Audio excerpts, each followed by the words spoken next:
ഇന്ന് വെറും 9 നീക്കങ്ങൾക്കുള്ളിൽ അവസാനിക്കുന്ന അതിശയകരമായ ഒരു ചെക്ക്മേറ്റ് നോക്കാം. ഇത് വിയന ഗെയിമിലെ ഫ്രാങ്കൻസ്റ്റൈൻ ഡ്രാക്യുല, ബോഡൻ കയസ്യററ്റ്സ്കി ഗാംബറ്റ് എന്ന അത്യാക്രമണാത്മക ലൈനിലാണ്. അതിവേഗ ആക്രമണവും കൃത്യമായ കണക്കുകൂട്ടലും നിറഞ്ഞ ഒരു മിനിയേച്ചർ ഗെയിമാണിത്. E4, E5 ഇരുവരും കേന്ദ്ര നിയന്ത്രണത്തിനായി ക്ലാസിക് തുടക്കമാണ് തിരഞ്ഞെടുക്കുന്നത്. Bishop C4, knight F6.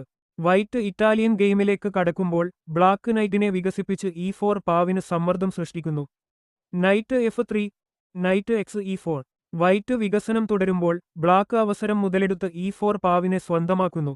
Night C3, knight C3. വൈറ്റിന്റെ നൈറ്റിനെ ബ്ലാക്ക് വെട്ടുന്നു. ഇതിലൂടെ വൈറ്റിന്റെ പാവ് ഘടനയിൽ ചെറിയ മാറ്റം വരുത്താനാണ് ശ്രമം. C3, D6. വൈറ്റ് തിരിച്ചുവെട്ടി കേന്ദ്രം നിലനിർത്തുന്നു. ബ്ലാക്ക് D6 കളിച്ച് കേന്ദ്രത്തെ ശക്തമാക്കുകയും ബിഷപ്പിന് വഴി തുറക്കുകയും ചെയ്യുന്നു. Castle king side, bishop G4.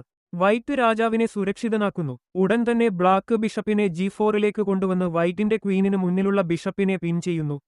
Night E5, bishop D1. White ധൈര്യമായി കേന്ദ്രത്തിലെ പാവിനെ വെട്ടുന്നു.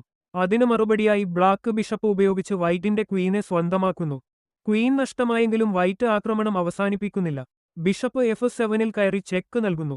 രാജാവിന് E7ലേക്ക് മാറേണ്ടി വരുന്നു. Bishop G5 checkmate. അവസാനമായി ബിഷപ്പ് G5ലേക്ക് എത്തി മനോഹരമായ ചെക്ക്മേറ്റ്. ക്വീൻ നഷ്ടപ്പെട്ട ശേഷവും കൃത്യമായ ടാക്ടിക്കൽ ആക്രമണത്തിലൂടെ വൈറ്റ് ഗംഭീര വിജയം സ്വന്തമാക്കുന്നു.